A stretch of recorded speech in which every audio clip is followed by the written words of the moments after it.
Yeah, so we are at Karis Wine Shop for a sip and paint, and we have How some are beautiful you? people. I'm fine. What's your name? As you can see, Josephine. they are growing.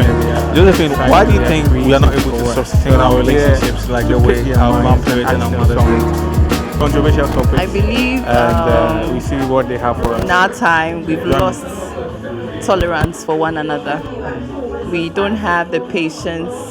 We want everything fast and we can't wait. Okay, and I think back then our upbringing gave us that, but growing up, social media probably took it away from us. Everybody's living fast lives lately, so we all want it sharp, sharp, sharp, sharp. So I think tolerance is out of our homes now. Is it the young people lack the training we had?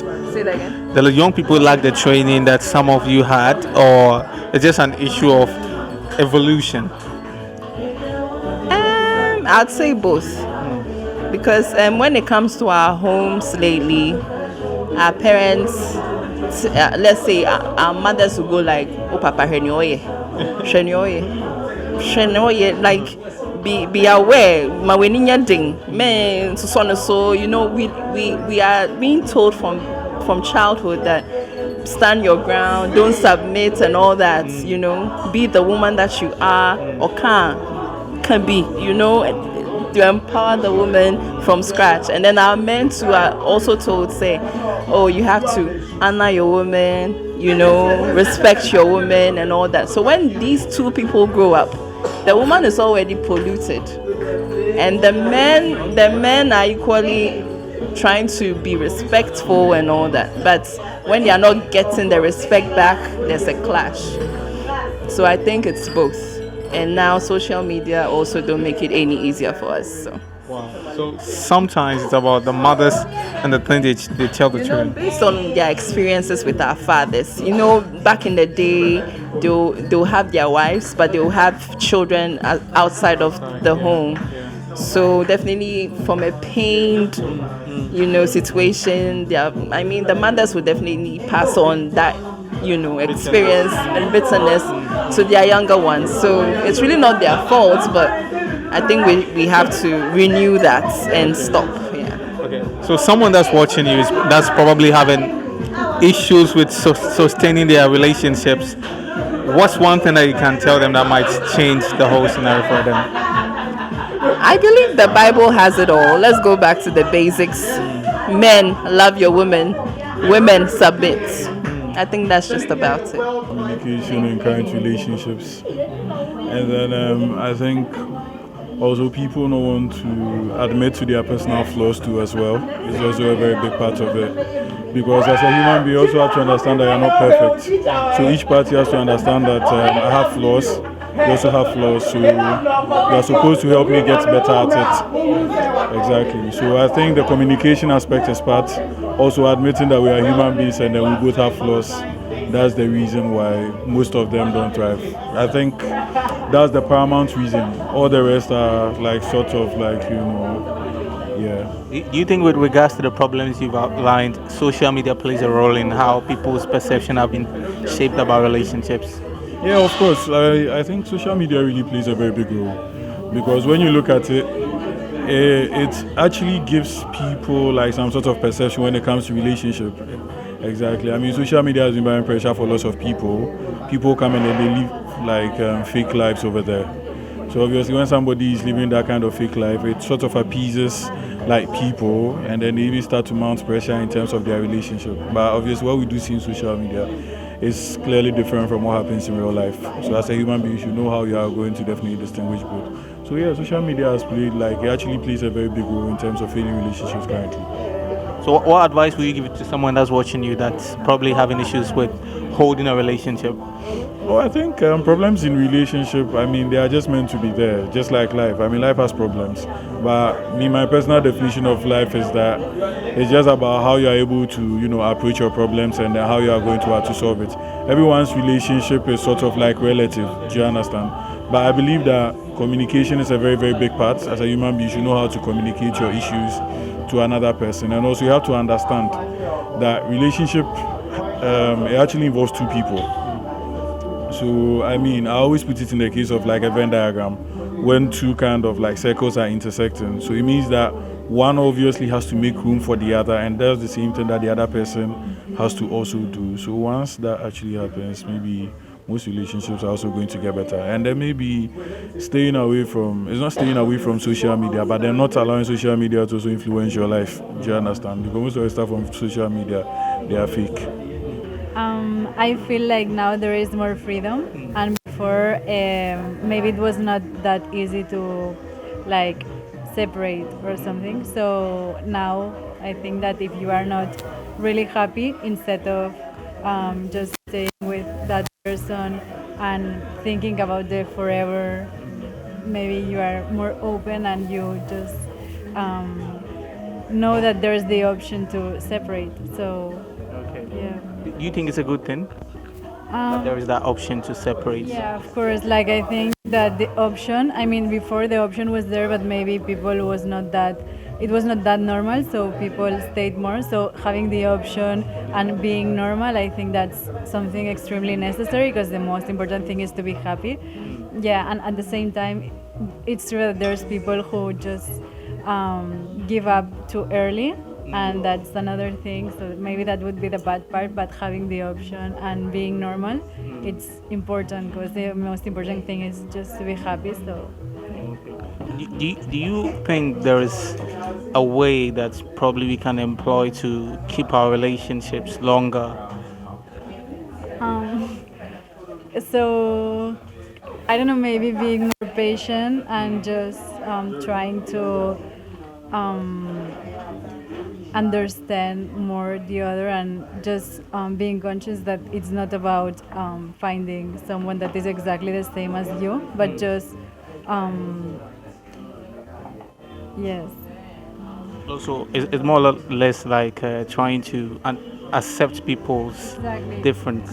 Exactly, of accepting people's differences, and also accepting that maybe there are some people that because it's so different from you, maybe it's not a fit for you. So yes. But there are situations where when you realize this person might not be the kind of person I want, but maybe through conversations and communications, you can probably talk to them about things you don't like about them. Is it possible, or you should just let them go? It depends on the things. Actually, if it's something that is main values and you are not having the same values as another person, then maybe you are not supposed to be with that person long term. But if it's just simple things, you don't have to agree with everything with the person that you are with. So I think that it would depend on the type of things that you are not thinking the same way. What do you mean by value? What do you mean by value? Like, Well, I said values, but it's also maybe like aspirations or yeah. like dreams, purposes. Yes, yes, purposes in life, aspirations. Yes. So, in literal sense, you sort of have to find someone that is on the same path that you are on. Exactly, exactly. I think that's super important because if not, in long term, probably if that's not aligned, you're not gonna find like happiness if you are with someone that is not aligned in long term with that. I think it's about people not being patient, not being understanding, because like relationships are built on understanding. It's like a building structure. So if you're not patient to work with your partner, I mean, trust me, you're not going to get anywhere. Because if you're not ready to build the foundation before the actual, building of the blocks or whatever, I mean, I think you're not ready. You're not ready to, take that journey, because it's not an easy journey. From time to time, people have been copying relationships on social media. Yeah, on social media. So they have this illusion and imagination of how relationships should look like. But in reality, I mean, they're not like that. So I'll also say, secondly, people are not being realistic when it comes to relationship. this Snow White and all those kind of imagination. Yeah. So to me, what I want people to understand is relationship comes with patience, and I mean, love is kind.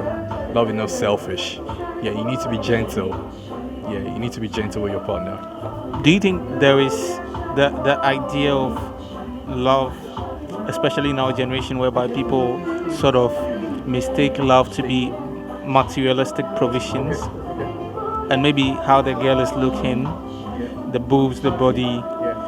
Do you think that we've sort of misunderstood the whole concept of love? Yeah, I think so because now even these podcasts.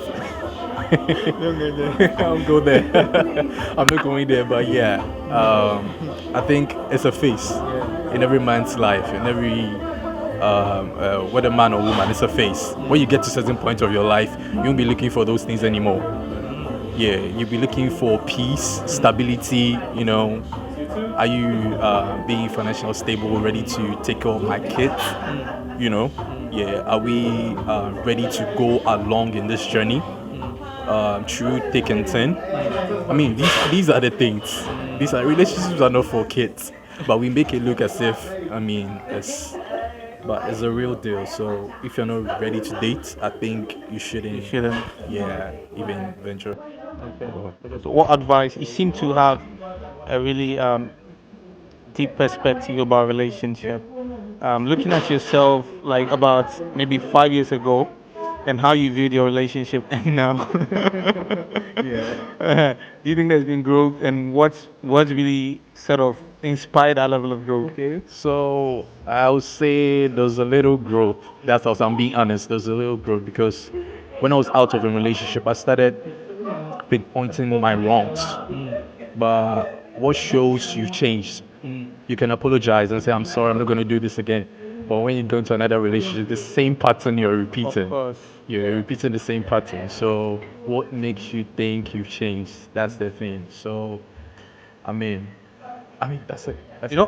So do you think sometimes we are who we are? We are who we are. Yeah. Yeah, it takes a lot of process, a lot of patience, a lot of understanding, and acknowledging yourself that this is how I am. I need to change. I don't want this state anymore. I have to change and be better for whoever I want to attract. So you need to do personal growth before you Go into a relationship. go into a relationship. So my last question is talking about, let me put it like human weakness. Are you going to sort of reveal to your partner that, hey, look, this is where I fall short. This is where I want you to meet me at to help me out? Or you think it's something that we would generally describe as a weakness for a man to actually communicate that way to the woman? For me, as I said earlier, relationship comes with understanding and patience. I mean, love is kind, so you need to you need to have this empathy. Understand that your partner is not he's not a robot. He's not an AI to be perfect. You can't have a perfect man. You see all these relationships, they smile and all that. It's not perfect.